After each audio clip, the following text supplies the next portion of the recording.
안녕하세요. 국제거래TV의 정홍식 교수입니다. 제가 2020년 4월 4일 처음 유튜브 영상을 올리기 시작해서 이제 60일이 조금 지났네요. 이번 영상에서는 지난 60일 동안 좌충우돌했던 유튜브 도전기를 말씀드리고자 합니다. 유튜브를 시작하는 특히 전문가 유튜버들에게 도움이 되기를 바랍니다. 우선 제가 유튜브 시작한 지 7일째 되는 날 진짜 초보 때 첫 도전기 영상을 올렸는데 여기 위에 있죠? 이 영상부터 먼저 참고하시면 좋을 듯 합니다. 자, 그럼 가볼까요? 먼저 60일이 되는 시점에 거둔 성과는 매우 초라합니다. 제가 운영하는 연구회 세미나 동영상을 편집해서 12개 정도로 올렸고 그간 저만의 콘텐츠로 구성된 영상 15개 정도를 제작해 올렸습니다. 지금까지 구독자 수는 135명 정도에 전체 시청 시간은 300시간, 전체 조회수 3200회, 노출 클릭률은 5%대 정도입니다. 그간 유튜브를 하면서 조회수나 구독자 수가 기대만큼 늘지가 않아 때로는 내가 가진 콘텐츠가 별론가? 내 주제는 유튜브에서 먹히지 않는 것인가? 내 콘텐츠의 수요층이 너무 적은가? 아님 너무 전문적이고 재미없고 따분한가? 하긴 유튜브에 보면 얼마나 재밌는 영상들이 많습니까? 인간의 오감을 자극하는 소재부터 기발한 아이디어로 제작한 영상들이 넘쳐납니다. 그러니 집중해서 보고 들어야 하는 딱딱한 법률 관련 영상에 그렇게 눈이 많이 가지 않을 것 같아요. 나라도 그럴 것 같아요. 아니면 아직 사람들이 전문적인 법률 관련 지식이 유튜브에 올라와 있을 것이라고 생각하지 않아서 검색해보지 않기 때문일지도 모른다는 위로를 스스로에게 하기도 합니다. 한편으로는 내 비주얼이나 말하는 태도가 문제인가? 편집이 영 시원찮은가? 그래서 영상 초반부에 많이 나가서 평균 시청 시간이 적은 것인가? 등등 별의별 생각과 분석을 해보았습니다만 아직 확실한 답을 찾지는 못하고 있습니다. 영상의 콘텐츠는 제가 애초 생각했던 방향으로 밀고는 있어요. 제 전공과 관련되는 몇몇 카테고리를 만들어 기초부터 시리즈 형식으로 영상을 만들어 올리고 있습니다. 영상 시간은 10분이 넘어가면 지루하다고 얘기를 하는데 구글이 권고하기로는 굳이 10분 이내로 만들 필요가 없고 콘텐츠만 좋다면 20분 가까이 되어도 좋다네요. 영상이 긴 게 오히려 시청자의 만족도는 더 높다고 합니다. 물론 구글 입장에서는 영상이 길어야 더 많은 광고를 실을 수 있으니까 그런 것 같기도 하고요. 물론 그렇게 되면 유튜버에게도 좋기는 하겠죠. 아무튼 제 콘텐츠는 법무와 관련된 내용들이라서 이게 10분 이내로 만들면 그냥 좀 얘기하다가 끝나게 돼버려서 영 개운치가 않아요. 15분 정도는 되어야 하나의 주제에 대해 충분히 다룰 수는 있는 것 같습니다. 그래서 저는 굳이 10분 이내로 줄이려고 하지 않고 주제에 관한 내용을 군더더기 빼고 엑기스로 농축시켜 15분 전으로 만들고 있어요. 영상 편집이나 테크니컬한 부분은 점차 개선되어 가고 있는 것 같습니다.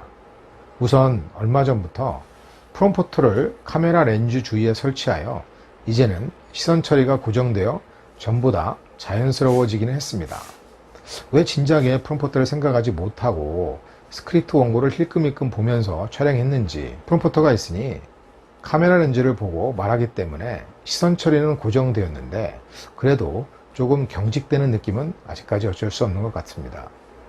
계속 하다 보면 더 자연스러워지겠죠. 초보 유튜버 분들은 스크립트를 만들어야 하고 프롬프터도 있어야 합니다. 프롬프터를 구입하려면 10만원 정도 드는데 저는 그것을 유튜브에서 프롬프터를 자체 제작하는 동영상을 보고 그대로 따라해서 만들어 보았습니다. 재료비만 한 3,000원 정도 들었습니다. 유튜브 하면서 궁금한 모든 것들 유튜브에 검색해보면 다 나옵니다. 누구한테 물어볼 필요가 없어요. 동영상 편집 프로그램으로는 곰믹스 프로를 쓰는데 39,000원에 구입하여 사용하고 있습니다. 곰믹스 프로보다 더 비싸고 하이엔드 프로그램들도 있지만 저같이 주로 실내에서 고정된 자세로 교육 콘텐츠 위주의 영상을 만드는 정도라면 곤믹스 프로 정도로도 충분한 것 같습니다. 다만 영상 화질이 조금 더 좋아야 할 것 같아서 DSLR 카메라를 살까 고민하고 있었는데 마침 핸드폰 교체 시기가 되어서 최신형으로 바꾸니 카메라가 무려 6400만 화소가 되어 그걸로 촬영해 보니 화질이 어마어마하게 좋습니다. 얼굴에 점까지 다 노출이 되니 따로 카메라를 살 필요가 없겠다는 생각입니다. 오히려 촬영 전 메이크업을 해야 할 정도입니다. 그리고 마이크 아주 중요합니다. 오히려 화질보다 소리가 더 중요한 것 같습니다. 그래서 마이크도 USB 마이크와 핀 마이크 괜찮은 거 2개를 구입하여 잘 쓰고 있습니다. 영상들을 올리면서 유튜브가 제공해주는 영상 분석 툴은 정말 정교합니다. 구글의 알고리즘에 새삼 감탄하고 있습니다. 단순히 영상의 조회수만 나오는 것이 아니고 영상당 시청 시간, 내 영상을 본 시청자들의 평균 시청 지속 시간과 전체 영상 대비 그 비율이 몇 %인지 여부, 구글이 내 영상을 유튜브 상에 노출해준 노출 수, 그에 따라 시청자가 내 영상을 클릭한 비율인 노출 클릭률 등등 유튜브를 해보지 않으신 분들은 상상하기 어려울 정도로 디테일하게 분석을 해줍니다. 정말 구글 대단하다라고 밖에 할 말이 없고 구글이 이렇게 세상을 지배하는 것인가 라는 생각이 듭니다. 유튜브를 2달 정도 해보니 일단 재미있다는 것은 확실합니다. 이건 그간의 다른 SNS와 차원이 다른 것 같고 유튜브는 SNS라고 할 수도 없는 것 같습니다. 나만의 컨텐츠를 만들어 제공하는 거니까 시시콜콜한 일상을 공유하는 SNS와는 분명 차별화되어 있습니다. 그래서 저도 유튜브를 시작하게 된 거지만요. 그동안 제가 써서 발간한 학술 논문 정도는 아니지만 영상 하나하나에 애정이 갑니다. 주제 선정부터 군더더기를 뺀 스크립트 작성, 촬영, 영상 편집 등 나름대로 공을 들여 제작한 거니까요. 근데 문제는 내 채널과 영상을 어떻게 제가 생각하는 수요층에게 효율적으로 홍보를 하느냐입니다. 저도 제가 공들여 만든 영상을 보다 많은 사람들이 시청하여 조금이라도 도움이 되기를 바랄 뿐이고 그러려면 구독자가 많아져야 합니다. 근데 구독자 모두가 내가 올린 영상을 다 보는 것 같지는 않아요. 구독자 모두가 내가 영상을 올리면 곧바로 알 수 있도록 알림 설정을 해야 하는데 알림 설정을 모르는 경우도 있고 아예 설정을 하지 않는 경우도 있는 것 같습니다. 그렇지만 아직도 영상 녹화하면서 시청자들에게 내 채널의 구독과 알림 설정 요청을 명시적으로 하지는 않고 있습니다. 쑥스럽기도 하고 콘텐츠가 좋으면 자연스럽게 그리 하지 않겠나 하는 기대만 할 뿐입니다. 유튜브 하면서 다른 생각지도 않았던 수학은 각 영상마다 스크립트를 쓰면서 나중에 스크립트가 어느 정도 쌓이면 그걸 모아서 가벼운 책이라도 하나 낼 수 있겠다는 생각이 듭니다. 전문 서적까지는 아니더라도 비법률가 대상으로 국제거래에 관한 기본적인 내용 정도를 알 수 있도록 하는 가벼운 책은 가능할 듯 합니다. 아예 이북으로 제작해 관련 내 동영상 링크도 같이 제공하는 것도 좋을 듯 합니다. 그래서 유튜브를 계속 해야 한다는 당위성 한 가지는 확보를 한 셈입니다. 그리고 제 수업들의 보조 자료로 활용해 미리 학생들에게 시청하라고 할 수도 있고요. 또 한 가지 느끼는 것은 법무 관련된 유튜브 영상들로는 광고를 붙일 수 있는 시점까지 간다고 하더라도 유튜브를 통해 직접적으로 돈을 벌 정도는 아닌 듯 합니다.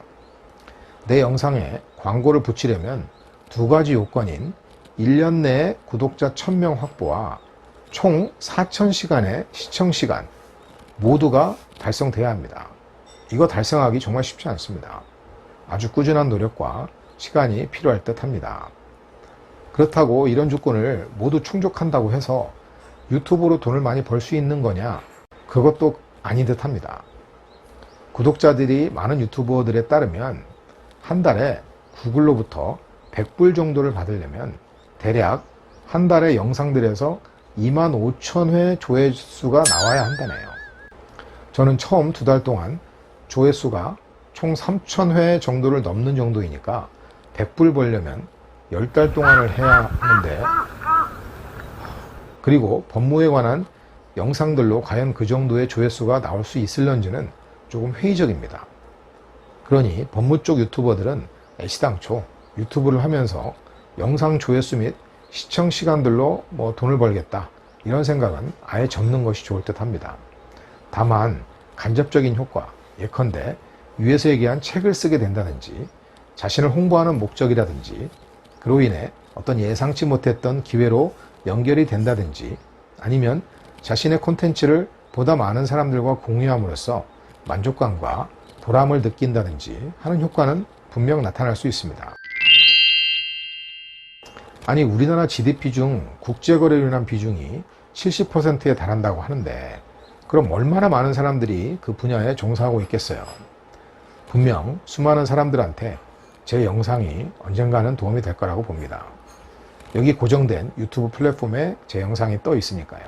제가 유튜브를 시작하게 된 근본적인 이유는 저희 중앙대 로스쿨 같이 규모가 작은 로스쿨에서 몇 명 되지 않는 제 강의의 수강생들만 대상으로 제 지식과 콘텐츠를 제공하는 것보다 더 많은 곳에 유익하게 쓰이기를 바라는 마음에서였습니다.